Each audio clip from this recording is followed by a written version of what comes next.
நாம் யாவரும் கண்களை மூடி ஜெபிப்போம். எங்கள் நல்ல ஆண்டவரே, இந்த புதிய நாளின் காலை வேளையில் உம்மை நாங்கள் துதிக்கிறோம், ஸ்தோத்திரிக்கிறோம். இப்பொழுது உமது வார்த்தைக்கு நேராய் கடந்து வந்திருக்கிற எங்களோடு நீர் பேசும். ஆண்டவரே, உமது வார்த்தைகள் உண்மை உள்ளவைகள், உமது வார்த்தைகள் ஜீவன் உள்ளவைகள். உமது வார்த்தைகளை விசுவாசிக்கிறவர்களுக்கு அவைகளினாலே வாழ்வு உண்டு. ஆகவே நாங்கள் எங்கள் இருதயத்தின் செவிகளை திறந்து உமது வேத வசனத்தின் வழியாய் நீர் எங்களோடு பேசப் போகிற வார்த்தைகளை கேட்க, கவனிக்க, எங்கள் இருதயங்களில் பதித்துக் கொள்ள, அவைகளின்படி வாழ எங்களை நடத்தும், வழிநடத்தும். இயேசுவின் மூலம் ஜெபிக்கிறேன் பிதாவே, ஆமேன். என்னோடு கூட திருப்பிக் கொள்ளுங்கள். நாம் வாசித்த பகுதி ரோமர் 10ஆம் அதிகாரம், அதனுடைய 17ஆம் வசனம். So, faith comes from hearing, and hearing by the word of Christ. ஆதலால் விசுவாசம் கேள்வியினாலே வரும், கேள்வி தேவனுடைய வசனத்தினாலே வரும்.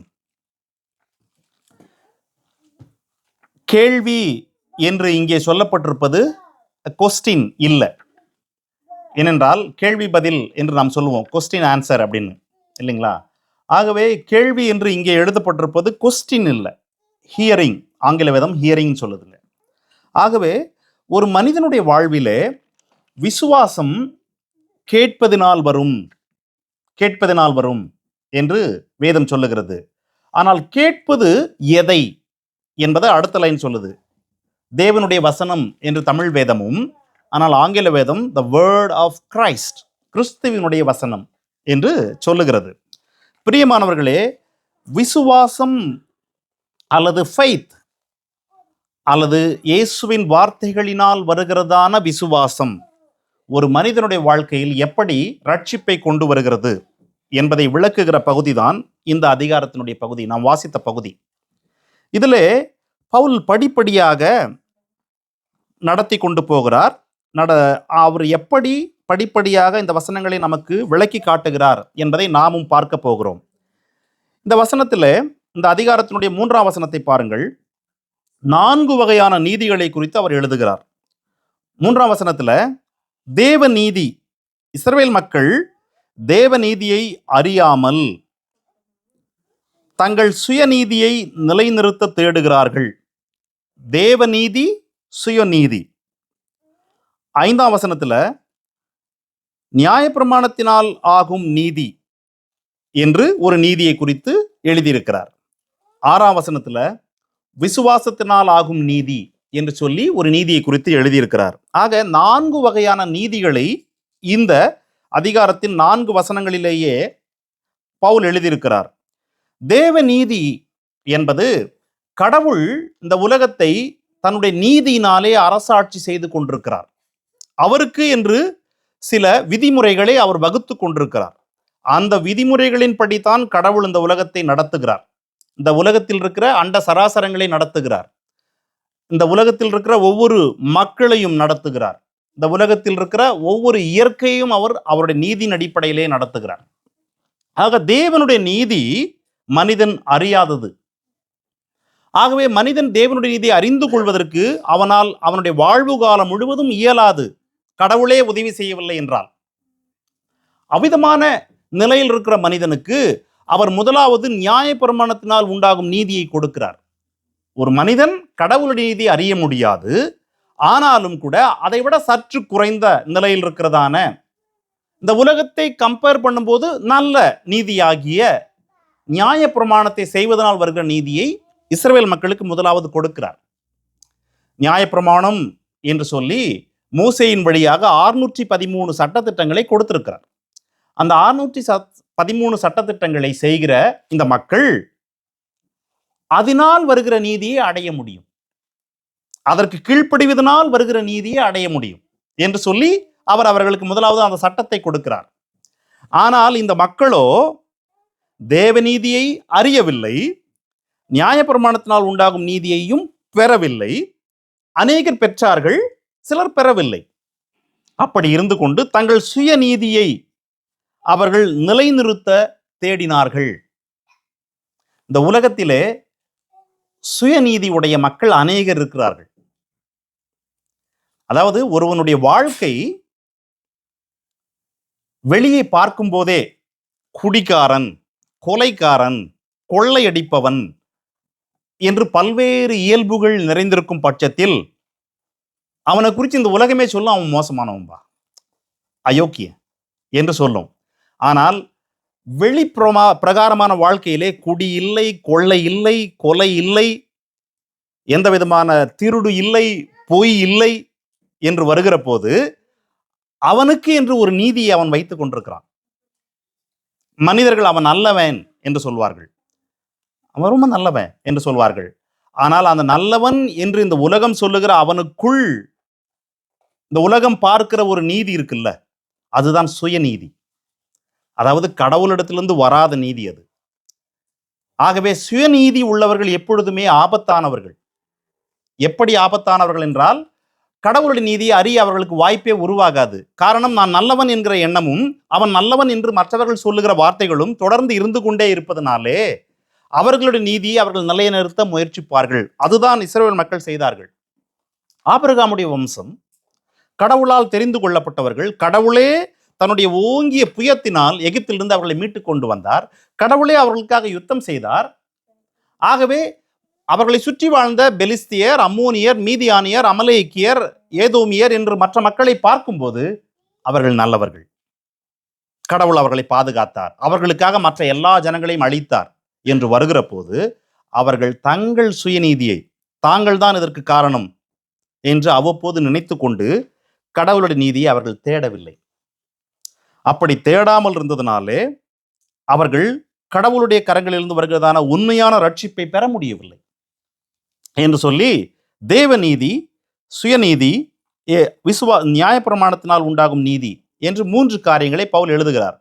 இப்போ நியாயப்பிரமாணத்தினால் ஆகும் நீதி என்கிற நிலைக்கு நாம் வந்திருக்கிறோம் அல்லவா? இதிலே அவர் ஒரு அழுத்தமான ஒரு காரியத்தை 4ஆம் வசனத்தில் சொல்லுகிறார். அது என்னவென்றால், விசுவாசிக்கிற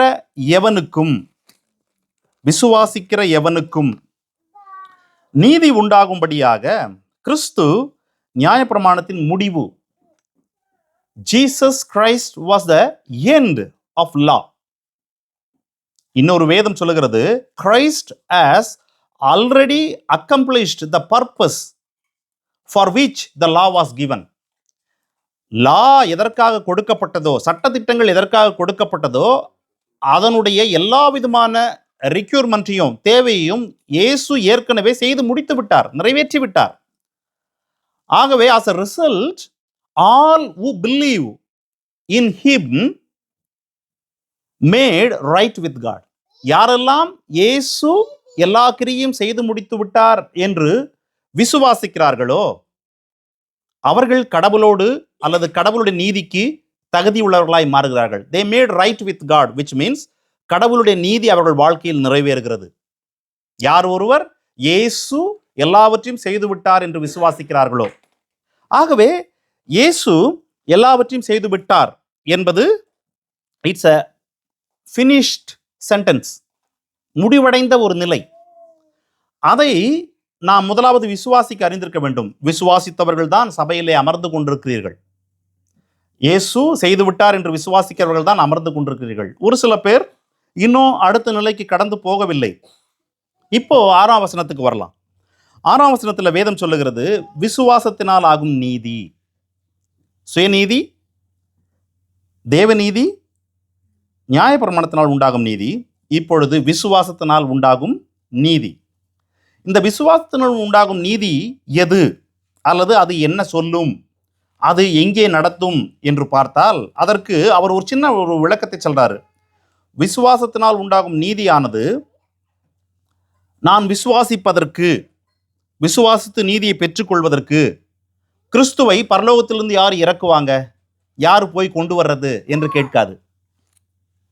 கிறிஸ்துவை இறங்கி வர பண்ணும்படி பரலோகத்திற்கு ஏறுகிறவன் யார் என்று கேட்காது. அதே போல கிறிஸ்துவை பாதாளத்திலிருந்து ஏறி வர பண்ணுகிறவன், அதாவது மரித்தோரிலிருந்து ஏறி வர பண்ணுகிறவன் யார், ஏறி வருவதற்காக இறங்கி அவரை ஏற்றுகிறவன் யார் என்றும் கேட்காது. விசுவாசத்தினால் உண்டாகும் நீதி. ஏன் என்றால், கடவுள் ஏற்கனவே கிறிஸ்துவை பரலோகத்திலிருந்து இந்த பூமிக்கு அனுப்பிவிட்டார். ஆகவே நாம் ஏறி போய் அவரை கூட்டு வர வேண்டியதில்லை. அதே கடவுள் மரித்து அடக்கம் பண்ணப்பட்ட இயேசுவை பாதாளத்திலிருந்து எழுப்பியும் விட்டார். ஆகவே அதையும் நாம் கேள்வி கேட்க வேண்டியது இல்லை. ஆனால் விசுவாசத்தினால் உண்டாகும் நீதி என்ன செய்யும் என்றால், 8ஆம் வசனம், அந்த வார்த்தை உன் இருதயத்தில் சமீபத்தில் இருக்கிறது, அந்த வார்த்தை உனக்கு சமீபமாய் இருக்கிறது, அந்த வார்த்தை உன் வாயில் இருக்கிறது, அந்த வார்த்தை உன் இருதயத்தில் இருக்கிறது. வேதம் சொல்லுகிறது, ஆதியிலே தேவன் வானத்தையும் பூமியும் சிருஷ்டித்தார் என்று. அதே வேதம் சொல்லுகிறது, ஆதியிலே வார்த்தை இருந்தது, அந்த வார்த்தை தேவனிடத்தில் இருந்தது, அந்த வார்த்தை தேவனாய் இருந்தது. அதே வேதம் சொல்லுகிறது, அந்த வார்த்தை மாமிசமாகி நமக்குள் வந்து குடியிருக்கிறது, நமக்குள் வந்து கூடாரம் அடித்து, இட் டேபர்நாக்கிள்டு அமாங் அஸ். ஆக கடவுள் வானத்தை உண்டாக்கினார், உண்டாக்கின கடவுளிடத்தில் வார்த்தை இருந்தது, அந்த வார்த்தை மாமிசமாகி இந்த உலகத்திற்கு வந்தது. இப்பொழுது பவுல் சொல்றாரு, அந்த வார்த்தை உன் வாய்க்கு சமீபமாக இருக்கிறது, அந்த வார்த்தை உன் இருதயத்தில் இருக்கிறது, அந்த வார்த்தை உனக்கு மிகவும் சமீபமாக இருக்கிறது என்று சொல்லிவிட்டு சொல்றாரு, இந்த வார்த்தையை தான் நாங்கள் பிரசங்கிக்கிறோம், இந்த வார்த்தையை நீ விசுவாசிக்கும்படியாக நாங்கள் பிரசங்கிக்கிறோம். பாருங்க, இந்த வார்த்தை நாங்கள் பிரசங்கிக்கிற விசுவாசத்தின் வார்த்தை. நாங்கள் உங்களுக்கு அறிவிக்கிற, நீங்கள் விசுவாசியுங்கள் என்று அறிவிக்கிறோமே, ஒரு செய்தி, ஒரு நற்செய்தி, ஒரு வார்த்தைகள், அதுதான் நாங்கள் பிரசங்கிக்கிறோம். That word is very closer to you, in your heart and in your mouth என்று சொல்லுகிறார். இந்த வசனத்தை அவர் எங்கே இருந்து எடுத்து பயன்படுத்துகிறார் என்று பார்த்தீர்கள் என்றால், உபாகமம் Deuteronomy 30 verses 11 from, நான் இன்று உனக்கு விதிக்கிற கட்டளை உனக்கு மறைபொருளும் அல்ல, அது உனக்கு தூரமானதும் அல்ல. நாங்கள் அதை கேட்டு அதன்படி செய்யும் பொருட்டு எங்கள் நிமித்தம் வானத்திற்கு ஏறி அதை எங்களுக்காக கொண்டு வருகிறவன் யார் என்று நீ சொல்லத்தக்கதாக அது வானத்தில் உள்ளதும் அல்ல. நாங்கள் அதை கேட்டு அதன்படி செய்யும் பொருட்டு எங்கள் நிமித்தம் சமுத்திரத்தை கடந்து அதை கொண்டு வருகிறவன் யார் என்று நீ சொல்லத்தக்கதாக அது சமுத்திரத்திற்கு அப்பால் உள்ளதும் அல்ல. நீ அந்த வார்த்தையின்படியே செய்யும் பொருட்டு அது உனக்கு மிகவும் சமீபமாய் உன் வாயிலும் உன் இருதயத்திலும் இருக்கிறது என்று சொல்லி அங்கே அவர்களுக்கு நியாயப்பிரமாணத்தை அப்படி கொடுத்தார் கடவுள். இப்பொழுது நியாயப்பிரமாணத்தை இயேசு முடித்து விட்டார். ஆகவே இயேசு முடிவாயிருக்கும் போது அதே இயேசு அதை விசுவாசிக்கிறவர்களுக்கு துவக்கமாயிருக்கிறார். நமது ஆண்டவர் இயேசு கிறிஸ்துவை விசுவாசத்தை துவக்குகிறவர். ஆக நியாயப்பிரமாணம் முடிந்து விட்டது, அதனுடைய கிரியைகளை இயேசு முடித்து விட்டார் என்று வருகிற போது அந்த இயேசுவை விசுவாசிக்கிறவர்களுக்கு விசுவாசம் துவக்கமாயிருக்கிறது. அந்த இயேசுவின் மீது விசுவாசம் வைக்கிறவர்களுக்கு இயேசுவே துவக்கமாயிருக்கிறார். ஆகவே இயேசுவை குறித்து, இயேசுவின் வார்த்தைகளை குறித்து நமக்கு சொல்லப்படுகிற ஒவ்வொரு வார்த்தைகளும் விசுவாசத்தின் வார்த்தைகள். இந்த விசுவாசத்தின் வார்த்தைகளை 9ஆம் வசனம், ஒருவன் இந்த இயேசு நியாயப்பிரமாணத்தின் கிரியைகளை முடித்து விட்டார் என்றும், இந்த இயேசு கடவுள் அனுப்பின வார்த்தை அல்லது நற்செய்தி என்றும், அவரை கடவுள் மரித்தோரிலிருந்து எழுப்பினார் என்றும் இருதயத்தில் விசுவாசித்தால் ரட்சிக்கப்படுகிறான். இயேசுவை உன் வாயினால் அறிக்கையிட்டு, confuse in your mouth, with your mouth, இயேசுதான் அந்த வார்த்தை என்று அந்த இயேசுவை உன் வாயினாலே அறிக்கையிட்டு விட்டு கடவுள் அவரை எழுப்பினார் மரித்தோரிலிருந்து என்று விசுவாசித்தால் ரட்சிப்பு. இயேசு என்பவரை கடவுள் அனுப்பினார், அவர் மரித்தார், அவரை கடவுள் எழுப்பினார் என்று எவன் அறிக்கையிடுகிறானோ வாயினாலே, எவன் விசுவாசிக்கிறானோ வாயினாலே, இருதயத்தினாலே, அவன் ரட்சிக்கப்படுகிறான். Simple, as simple. இந்த சிம்பிளான ஒரு வழிமுறையை தான் அவர் சொல்றாரு. அறிக்கை வாயினால், விசுவாசம் இருதயத்தில். ஏன் அடுத்த வசனம் சொல்லுது, விசுவாசத்தினால் உண்டாகும் நீதியை குறித்தான பார்த்துட்டு இருக்கிறோம். அந்த விசுவாசத்தினால் உண்டாகும் நீதியானது 10ஆம் வசனம் சொல்லுது பாருங்க, நீதி உண்டாக இருதயத்திலே விசுவாசிக்கப்படும். 6ஆம் வசனம் விசுவாசத்தினால் ஆகும் நீதி என்பதை குறித்து விளக்குகிறது. 10ஆம் வசனம் அந்த நீதி உண்டாக வேண்டும் என்றால் நீ விசுவாசிக்க வேண்டும். இருதயத்தில் நீதி உண்டாக இருதயத்திலே விசுவாசிக்கப்படும். உன்னுடைய ரட்சிப்பு உண்டாக நீ வாயினாலே அறிக்கை பண்ணப்படும். 9ஆம் வசனம் அதை தான் சொல்லுது. நீ அறிக்கை பண்ணினால் ரட்சிக்கப்படுவாய், விசுவாசித்தால் இருதயத்தில் நீதி உண்டாகும். ஆக கடவுளுடைய நீதி உங்கள் வாழ்க்கையில் நிறைவேறுவதற்கான வழிகள் என்ன என்றால், உங்கள் இருதயத்தில் விசுவாசம் இயேசுவின் மீது, வாயிலே இயேசுவை குறித்த அறிக்கை, கடவுள் அவரை எழுப்பினார் என்கிற ஒரு அறிக்கை என்று சொல்லிவிட்டு வேதம் அடுத்து சொல்லுகிறது, அவரை விசுவாசிக்கிறவன் எவனும் வெட்கப்படுவதில்லை. 11ஆம் வசனம் those who believe in him Jesus he will not ashamed, அவன் வெட்கப்படுவது இல்லை. அப்படி அந்த யார் ஒருவன் அவன், ஏன்னா இவர் எழுதிட்டு இருக்கிறது யாருக்கு என்றால் ரோமாபுரியில் வாழ்ந்து கொண்டிருக்கிற யூதர்களுக்கு. ரோமாபுரியில் வாழ்ந்து கொண்டிருக்கிற இயேசுவை ஏற்றுக்கொண்ட யூதர்கள். யூதர்கள் என்றாலே அவர்கள் மோசேயினுடைய சட்டத்தையும் பிடித்துக் கொள்வார்கள். அவர்களில் இயேசுவை ஏற்றுக்கொண்டவர்கள் அதை விட்டு விலகுவதற்கு முயற்சிக்கிற காலம் அது. அவ்விதமான சமயத்தில் அவர் சொல்றாரு, அவரை விசுவாசிக்கிறவன் வெட்கப்படுவதில்லை, அவரை விசுவாசிக்கிறவர்களில் யூதனும் கிரேக்கனும் என்ற வித்தியாசமே இல்லை. Over believes in him. இங்க கிரேக்கன் என்கிற வார்த்தையை நீங்கள் பிரஜாதி என்று எடுத்துக்கொள்ளலாம். ஏனென்றால் யூதனை தவிர்த்து வருகிற எல்லோருமே பிரஜாதிகள் தான். ஆகவே இந்த இடத்துல யூதன் என்றும் இல்லை, பிரஜாதி என்றும் இல்லை என்கிற போது அங்கே நான் வருகிறேன், அங்கே நீங்களும் வருகிறீர்கள், உலகத்தில் இருக்கிற மீதி எல்லா மனித கூட்டமும் வருகிறது இந்த இடத்துல. ஸோ ஓவர் அவர்களுடைய மொழி, இனம், தேசம் என்கிற வித்தியாசம் இல்லாமல் ஓவர் பிலீவ்ஸ் இன் ஹிம்.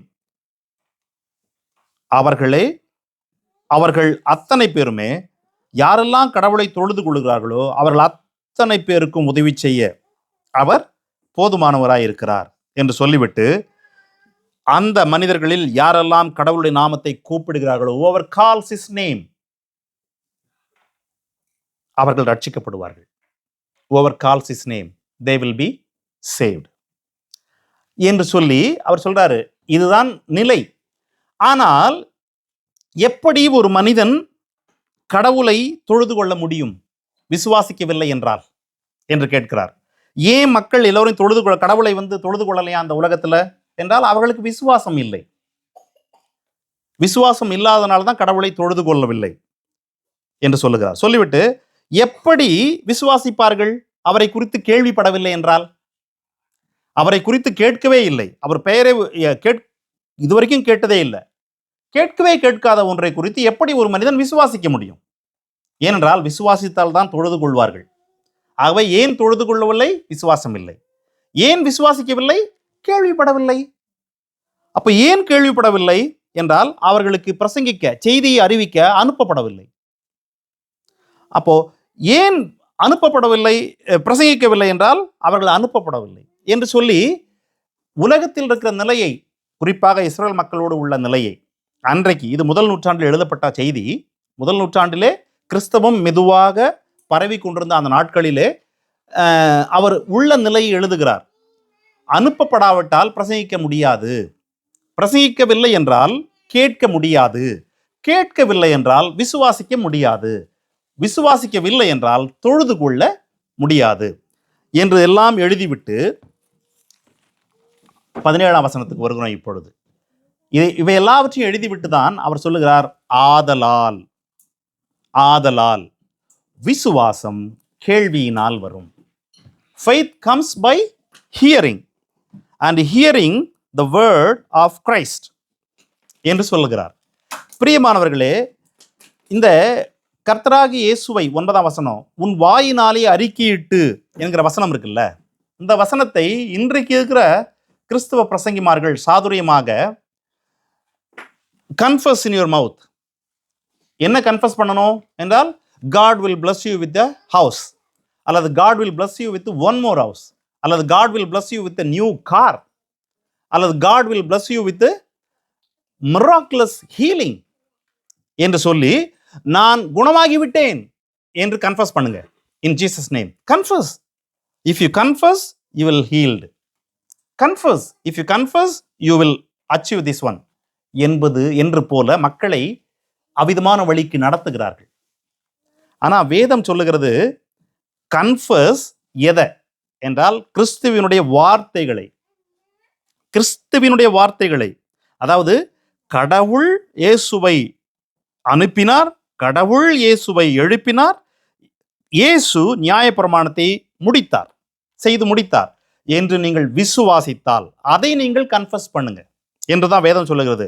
அப்படி கன்ஃபஸ் பண்ணுகிற அந்த மனிதனுடைய வாழ்வில் விசுவாசம் இருக்கும் அதன் மீது இருதயத்தில். ஆகவே அவனுக்கு நீதி உண்டாகும், ஆகவே அவன் கடவுளை தொழுது கொள்வான் என்று சொல்லி அவர் படிப்படியாக இந்த வசனங்களை சொல்லிக் கொண்டே வருகிறார். இப்படி இருக்கும்போது கேள்வியினாலே விசுவாசம் வரும்.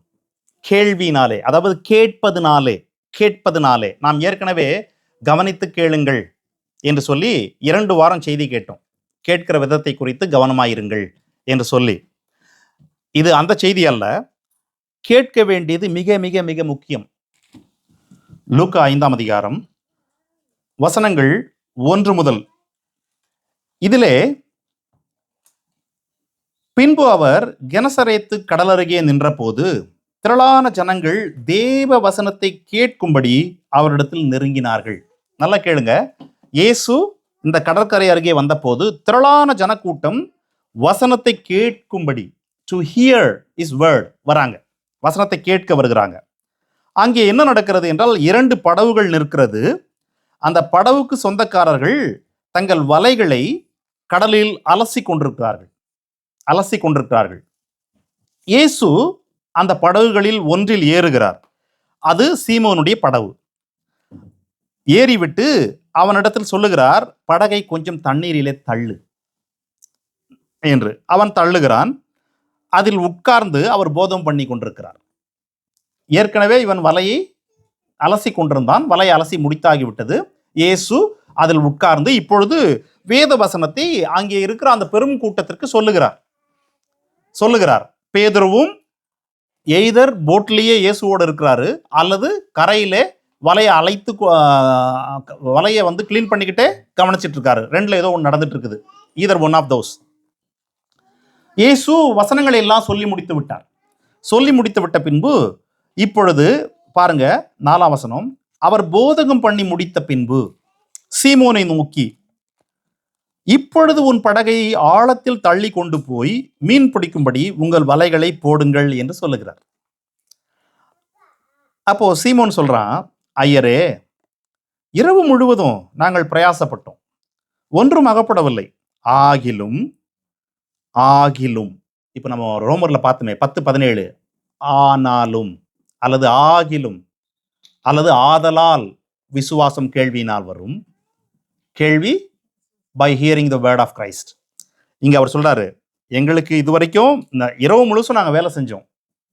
ஏனென்றால் இரவுல எந்த டிஸ்டர்பன்ஸும் இல்லாமல் இருக்கும். மீன் வந்து ஈஸியாக கிடைக்கும் வலை போடுறவங்களுக்கு. ஆகவே இரவில் தான் அதிகமாக வந்து மீன் பிடிப்பாங்க. இரவில் வலை போட்டுருவாங்க, காலையில் போய் எடுப்பாங்க. அந்த அடிப்படையில் இவங்க இரவு முழுவதும் அங்கே நின்று வலை போட்டு முயற்சி செய்தும் ஒன்றும் கிடைக்கல. ஆகிலும் இப்பொழுது நீர் எங்களோடு பேசினீர், அந்த ஒரு பெருங்கூட்ட மக்களோடு வசனங்களை அறிவித்தீர் அல்லவா?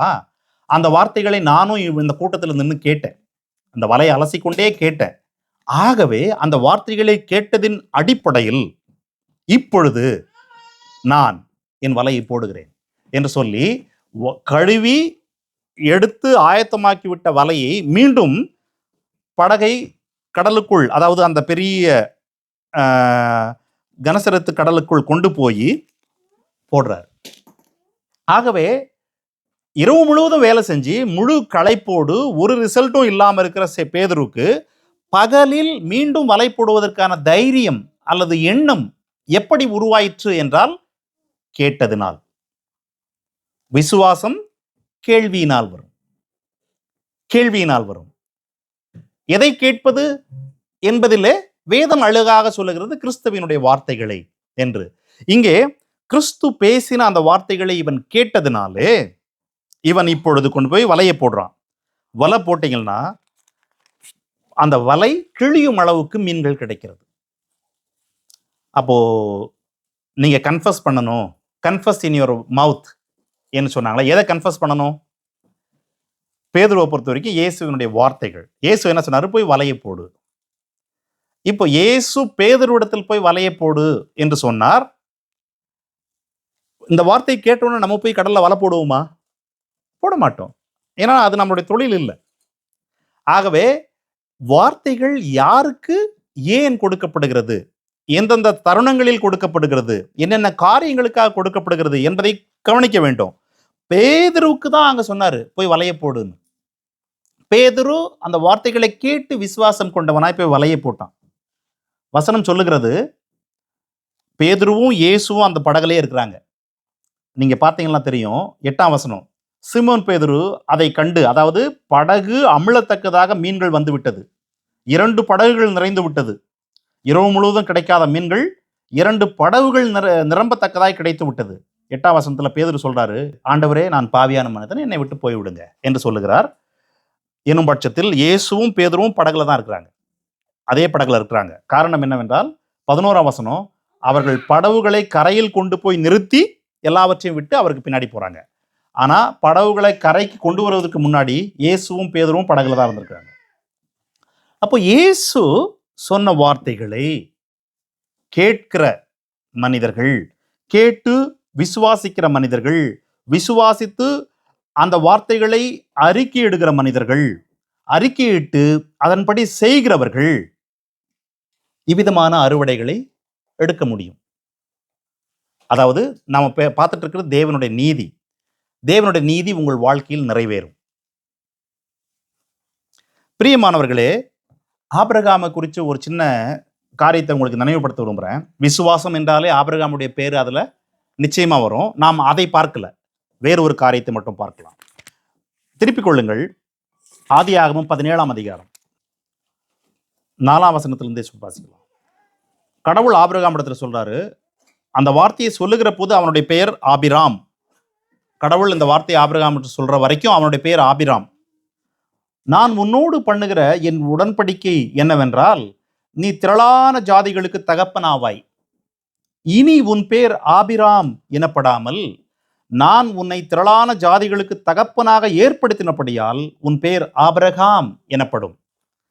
இப்போ அது வரைக்கும் ஆபிரகாம் போன இடத்துலலாம் அவனை ஆபிராம் ஆபிராம் என்று தான் கூப்பிட்டு இருந்தாங்க. உன் பெயர் என்ன என்று யார் கேட்டிருந்தாலும் ஆபிராம்னு சொல்லியிருப்பான். ஆபிராம்னா உயர்த்தப்பட்ட பிதா என்று பொருள். ஆனா அன்றைக்குத்தான் அவனை கடவுள் எப்போ அழைச்சாரு? 75 வயசு இருக்கும்போது. இந்த அதிகாரத்துடைய முதல் வசனம் என்ன சொல்லுது? அவனுக்கு 99 வயசு இருக்கும்போது கடவுள் பேசுறாரு. 24 வருடங்களுக்கு பின்பு பேசுகிறார். அவனை அழைத்து 24 வருடங்கள் வரைக்கும் அவன் ஆபிராமாவே இருக்கிறான், குழந்தை இல்லை. ஆனா இன்றைக்கு சொல்றாரு, நான் உன்னை ஆபிரகாம் என்று பெயர் மாற்றுகிறேன். காரணம் என்னவென்றால், நீ திரள் கூட்டத்திற்கு, a multitude, a father of multitude, அநேக ஜாதிகளுக்கு தகப்பனாவாய் என்று சொல்றாரு. உடனடியாக ஆபிரகாம் அன்று துவங்கி அன்றிலிருந்து ஆபிரகாமுடைய பேர் வேதம் முழுவதும் ஆபிரகாம் என்று பதியப்பட்டிருக்குது. அதுக்கப்புறம் அவன் அநேக மக்களை சந்திச்சான். அத்தனை பேருக்கிட்டையும் அவன் பேர் என்னன்னு அவன் சொல்றான்னா ஆபிரகாம்னு சொல்றான். Whenever, wherever he used his name as Abraham, அந்த வார்த்தையில ஒரு விசுவாசம் என்னன்னா, I am going to be the father of multitude. Because God named him Abraham and he gave the reason also, I will make you a father of multitude. ஆகவே அன்று துவங்கி அவன் my name is Abraham என்று சொல்ல ஆரம்பிச்சிட்டான். நீங்க போய் பாருங்க, 22ஆம் அதிகாரத்துல 24ஆம் அதிகாரத்துல தன் மகனுக்கு பெண் பார்க்க அனுப்புகிறான். எங்க அனுப்புறான்? தன் தாய் வீட்டுக்கு அனுப்புறான். தன்னுடைய பெற்றோர் உடன் பிறந்தவர்கள் இருந்த தன்னுடைய சொந்த ஊருக்கு அனுப்புறான், ஆராமுக்கு. அங்க அனுப்பி என்ன சொல்றான்? அவன் வேலைக்காரங்க என்ன அங்க போய் என்னன்னு சொல்றான்? ஆபிரகாம்னு சொல்றான். ஆனா அவர்களுக்கு இவனை என்னவென்று தெரியும்? ஆபிராம் என்று தான் தெரியும். முதல் முறையா வேலைக்காரன் போறான், போய் என் எஜமானாகிய ஆபிரகாம் என்று சொல்லுகிறான். which means a father of multitude. Hearing. கடவுள் அவனிடத்தில் பேசினார். பேசின கடவுளுடைய வார்த்தையை அவன் கேட்டான். கேட்டு விசுவாசித்தான். விசுவாசம் எப்படி வரும்? By hearing. ஆபிரகாமுக்கு விசுவாசம் எப்படி வந்துச்சு? ஒன்றும் இல்லாததிலிருந்து விசுவாசம் வரல. By hearing God he got faith. By hearing God. The same way பேதுருக்கு எப்படி விசுவாசம் வந்துச்சு? By hearing Jesus words that day. ஒரு திரள் கூட்டம் உட்கார்ந்து கேட்டுட்டு இருந்துச்சு, பேதுருவும் கேட்க வாய்ப்பு கிடைச்சது. he got to faith. வேதம் இங்கே என்ன சொல்லுது? விசுவாசம் கேள்வியினால் வரும். பிரியமானவர்களே, கேள்வியினால் விசுவாசம் வரும், அதாவது கேட்பதினால் விசுவாசம் வரும் என்றவுடன் இன்றைக்கு இருக்கிற மக்கள் புதிய ஏற்பாடு, பழைய ஏற்பாடு அல்லது மோசேவின் வழியாய் வந்த சட்டங்கள், இயேசு கிறிஸ்துவின் வழியாய் வந்த புது உடன்படிக்கை என்பதிலே சரியாய் பிரித்து பார்க்காத மக்கள் அநேகர் உண்டு கிறிஸ்தவ உலகத்தில். எந்தெந்த வசனங்கள் யார் யாருக்கு கொடுக்கப்படுகிறது, எந்தெந்த வசனங்கள் யார் யாருக்கு கொடுக்கப்படுகிறது, நான் எங்கே இருக்கிறேன் அல்லது நீங்கள் எதிலே இருக்கிறீர்கள் என்றால், இயேசுவை ஏற்றுக்கொண்டு வருகிற அத்தனை பேரும் புது உடன்படிக்கைக்குள் இருக்கிறோம். புது உடன்படிக்கை. இப்போ இயேசுவின் வார்த்தைகள், the word of Christ தானே வேதம் சொல்லுது. which is word of Christ என்றால், especially it was talking about New Testament. it was talking about New Testament. எடுத்துக்கொள்ளுங்க, இன்னைக்கு யாரோ ஒரு மனுஷனுக்கு குழந்தை இல்லை, கிறிஸ்தவனா இருக்கிறான், 20-30 ஆண்டுகளா இருக்கிறான் ஆபிரகாமை போலவே, அல்லது 20 வருஷம் இருக்கிறான் ஈசாக்கை போலவே, அல்லது ராகேலுக்கு குழந்தை இல்லை அநேக வருடங்கள். இது போல பல்வேறு காரியங்கள். அந்த மனுஷன் ஆபிரகாம்னு பேரை மாத்திக்கிட்டு போயிட்டு நான் அநேக ஜாதிகளுக்கு தகப்பன் என்று எடுத்துக்கொள்ள முடியுமா? எடுத்துக்கொள்ள முடியாது. Because that was only given to Abraham.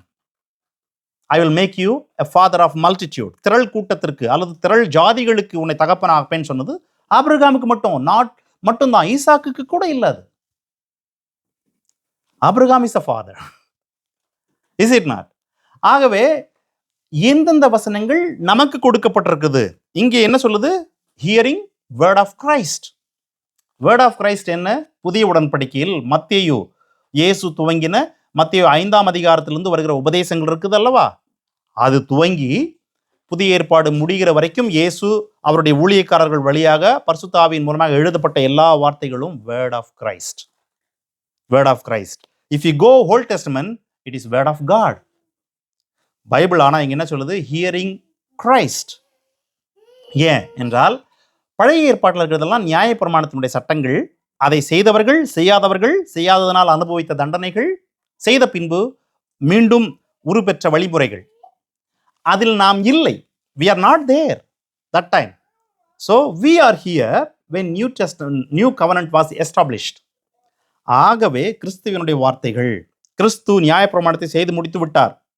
ஆகவே நியாயப்பிரமாணத்தில் எழுதப்பட்டிருக்கிற அநேக காரியங்களுக்கு நாம் இன்றைக்கு உடன்பட மாட்டோம். உடன்பட வேண்டியது இல்லை. நீங்க உடன்படுறீங்களா? உங்களுடைய எல்லா சம்பாத்தியத்திலும் 10ல் 1 கடவுளுக்கு கொடுக்கணும். இது நியாயப்பிரமாணம். கொடுக்கலன்னா கடவுள் அவர்களை ரொம்ப சிவியரா ஹேண்டில் பண்ணுவார் இஸ்ரவேல் மக்களுக்கு. we don't want to do that one, is it not? yeah, we are not under old covenant, so 10ல் 1 கொடுக்க வேண்டிய அவசியம் இல்லை என்று ஒவ்வொரு காரியமா நம்ம எடுத்துக்கலாம். அன்றைக்கு ஆரோனுக்கு பிறந்த பிள்ளை ஆசாரியன். ஆரோனுக்கு பிறக்கலன்னா அவன் ஆசாரியன் ஆகவே முடியாது. இன்றைக்கு ஆரோன் இல்லை நம்ம வாழ்க்கையில். we are not இஸ்ரவேலர்கள் இல்லையா? இப்படி ஒவ்வொரு காரியத்தையும் பிரித்து பார்க்க கற்றுக்கொள்கிறோம் அல்லவா? அதே போல ஹியரிங் வேர்ட் ஆஃப் கிரைஸ்ட். புதிய ஏற்பாட்டில் இயேசு சொன்ன வார்த்தைகள், மனம் திரும்பு, விசுவாசி என்று அவர் கொடுக்கிற ஒவ்வொரு வார்த்தைகளும். நீதி எப்படி உருவாகும்? கடவுளுடைய நீதி இருதயத்தில் என்றால் விசுவாசிப்பதனால். எதை விசுவாசிப்பதனால்? இயேசுவினுடைய வார்த்தைகளை விசுவாசிப்பதனால், இயேசு செய்த செயல்களை விசுவாசிப்பதனால். செயல்கள் என்னும் பட்சத்தில் நியாயப்பிரமாணம் முடிவுக்கு வந்தது. பாவத்திற்கான விலையை செலுத்திவிட்டார். இப்பொழுது இயேசுவை விசுவாசிக்கிறவர்கள் இயேசுவின் இரத்தத்தின் வழியாக பிதாவின் அண்டையில் வர முடியும் என்கிற இந்த காரியங்களை, இயேசுவின் வார்த்தைகளை விசுவாசிக்கிறவர்களுக்கு நீதி என்று சொல்லி வேதம் மிகவும் அழகாக சொல்லுகிறது. நான் இன்னொரு சின்ன ஒரு உதாரணத்தை உங்களுக்கு காட்ட விரும்புகிறேன். அப்போஸ்தலர் 14ஆம் அதிகாரம் 7 முதல் 10 வரை பாருங்க. அங்கே சுவிசேஷத்தை பிரசங்கம் பண்ணினார்கள். எங்கே என்றால் 8ஆம் வசனம், லிஸ்தீராவிலே. அந்த லிஸ்தீராவிலே ஒருவன் தன் தாயின் வயிற்றிலிருந்து பிறந்தது முதல் சப்பானியாயிருந்து ஒருபோதும் நடவாமல் கால்கள் வழங்காதவனாய் உட்கார்ந்து பவுல் பேசுகிறதை கேட்டு கொண்டிருந்தான்.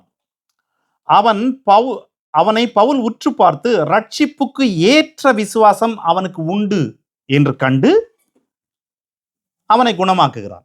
இப்ப நல்லா கவனிங்க. அந்த ஊர் லிஸ்திரா என்கிற ஊர்ல இருக்கிற இந்த பிறவி மூடவன், இதுவரைக்கும் நடக்காதவன், இயேசுவின் வார்த்தைகளை இதுவரைக்கும் கேட்டதில்லை. he was not heard about Christ. Pavul அந்த ஊருக்கு வராரு, சுவிசேஷத்தை சொல்றாரு. அங்க சொன்னார்ல ரோமர் 10:8, நாங்கள் அறிவிக்கிற வார்த்தை இந்த விசுவாசத்தின் வார்த்தையே. என்ன வார்த்தை? கடவுள் இயேசுவை அனுப்பினார், கடவுள் இயேசுவை எழுப்பினார். ஆகவே இயேசுவின் மீது விசுவாசம் வைக்கிறவர்களுக்கு தேவ நீதி, விசுவாசத்தினால் வருகிற நீதி என்கிற வார்த்தைகளை அவர் இங்கே அறிவிக்கிறார். அதை இந்த முடவன் சப்பானி கேட்டு கொண்டிருக்கிறான். hearing the word of Christ there through Paul. அவன் கேட்டு கொண்டிருக்கும் போது பவுல் அவன் கண்களை பார்க்கிறார், அவனுடைய கண்களை பார்க்கிறார். பார்க்கும்போது அவனுக்குள் விசுவாசம் வந்துவிட்டது என்பது பவுலுக்கு தெரிகிறது. எப்படி அவனுக்குள் விசுவாசம் வந்ததுன்னா, by hearing the word of Paul. பால் அங்க ப்ரீச் பண்ற வேர்ட் வந்து the word of Christ. Yes, we need to see this one clearly. கிறிஸ்துவினுடைய வார்த்தைகளை கேட்டு விசுவாசிக்கிறவர்களுக்கு ரட்சிப்பு, விசுவாசிக்கிறவர்களுக்கு நீதி, அறிக்கையிடுகிறவர்களுக்கு ரட்சிப்பு, அறிக்கையிடுகிறவர்களுக்கு நீதி. பிரியமானவர்களே, ஆபிரகாம் அவன் வாழ்வு முழுவதும் அன்று துவங்கி 99 வயசுல அவனை ஆபிரகாம் என்று சொல்லிக்கொண்டே வந்தான். ஆனா அடுத்த அவன் மரிக்கிறது எப்போ மரிச்சானாக்கா 175 வயசுல மரிச்சான் ஆபிரகாம். ஆனா அவனுடைய 99 வயசுல 175 வயசு வரைக்கும் ஆக மொத்தம் 76 வருஷம் ஒரே ஒரு பிள்ளை தான் அவனுக்கு. அதாவது வாக்குத்தத்தம் பண்ணப்பட்ட பிள்ளை ஒண்ணுதான். அதுக்கு முன்னாடி இஸ்மவேல் இருந்தாரு. அதுக்கப்புறம் கேத்தூரால் என்கிற ஒரு பெண் மூலமா 5-6 பிள்ளைங்க பிறந்தது தான். ஆனா வாக்குத்தத்தம் பண்ணப்பட்ட சாராள் வழியாய் பிறந்த பிள்ளை ஒண்ணுதான். ஆனா அவர் பேரை என்னன்னு சொல்லிட்டு இருந்தாரு? Abraham. What does that mean? a father of multitude. அது கடவுளுடைய வார்த்தையை கேட்டதுனால. சோ இப்போ நமக்கு என்ன சொல்றாருன்னா, ஹியரிங் வேர்ட் ஆஃப் கிரைஸ்ட். கர்த்தருடைய இயேசுவினுடைய வார்த்தைகளில் ஒன்று என்ன தெரியுங்களா? கிருபைக்கு கீழ் நீங்கள் இருப்பதனாலே பாவம் உங்களை ஆண்டு கொள்ளாது. ரோமர் 6:14. Because you are under grace, sin will not dominion over you, or sin will not your master, because you are under grace.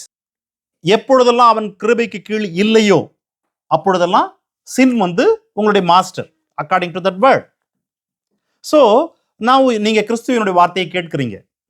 வார்த்தை சொல்லுது கன்ஃபஸ் இன் யுவர் மவுத்னு சொல்லுது. நீங்க கன்ஃபஸ் பண்ண ஆரம்பிக்கிறீங்க இன்று முதல். ஆண்டவரே, because I am under grace, sin is not my master என்று வேதம் சொல்லுகிறது. From today I will confess it. Sin is not my master என்று கன்ஃபஸ் பண்றேன் என்று சொல்லுங்க என்று நீங்கள் சொல்லுகிற போது you are confessing Christ word. But the day when you are confess, you are not completely free from sin. Reason, ஆபிரகாமுக்கு கடவுள் சொன்ன அன்னைக்கு கூட அவனும் மல்டிடியூட், ஃபாதர் ஆஃப் மல்டிடியூட் ஆயிரல. But he started to confess from that day onwards. But now we know he's a father of multitude. Is it not? So you can start to confess, Lord, sin is not your master because you are under grace ன்னு சொல்லிருக்கீங்க. I am going to confess it. It is a word of Christ. Until that word become reality in your life. Confess it.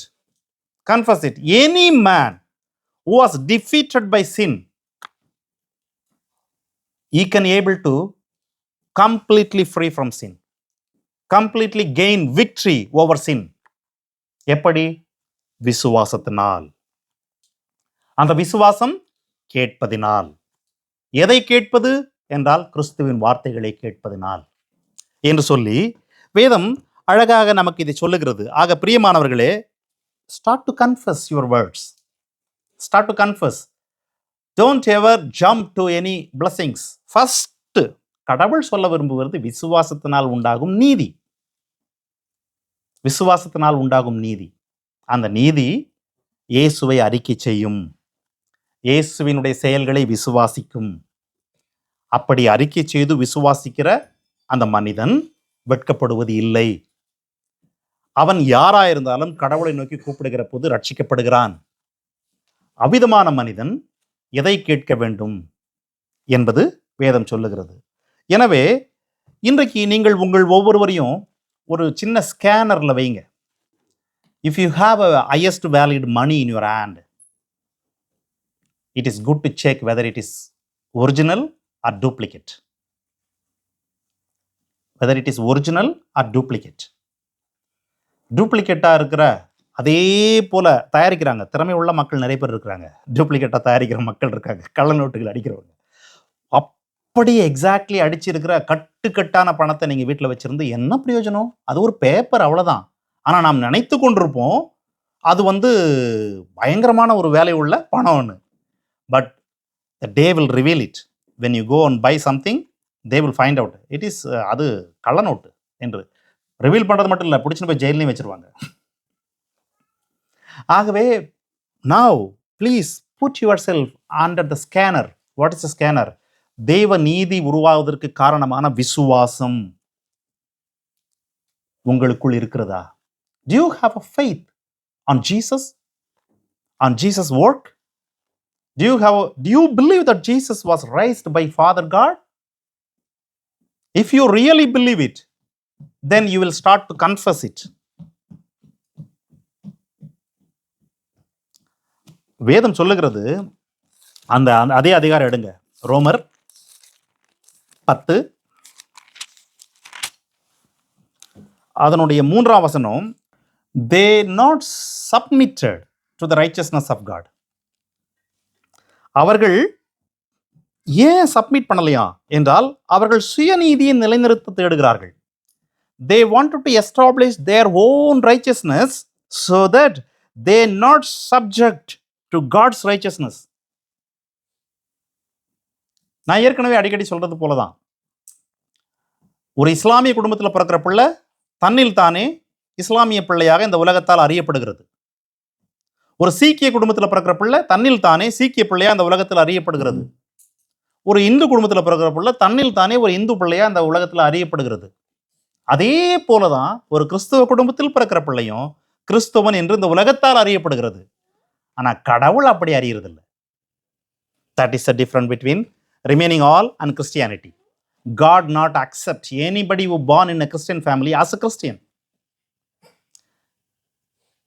ஆனா the same people God is accept when they confess.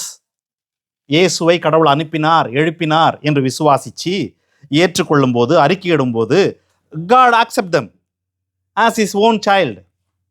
ஆனா அவர்கள் ஏன் அதை பண்ணுவதில்லைன்னா, they are not subject themselves to God's righteousness and they wanted to establish their own righteousness. சுயநீதி. ஆகவே பிரியமானவர்களே, விசுவாசம் கேள்வியினால் வரும். கேட்பது கிறிஸ்துவின் வார்த்தையை கேட்கும்போது. கேளுங்கள். இயேசு ஒவ்வொரு செய்திக்கு பின்பும் அடிக்கடி சொல்வார், கேட்கிறதற்கு காது உள்ளவன் கேட்க கடவன். கேட்கிறதற்கு காது உள்ளவன். அவருக்கு முன்னாடி உட்கார்ந்துட்டவங்கள யாருக்கு இங்க காது இல்லை? அவருக்கு முன்னாடி உட்கார்ந்துட்டு இருந்த அத்தனை பேருக்கும் காது இருந்துச்சு. Then why Jesus was using that word? விசுவாசம் உண்டாகும்படியாய் கேட்க காது உள்ளவன் கேட்க கடவன்.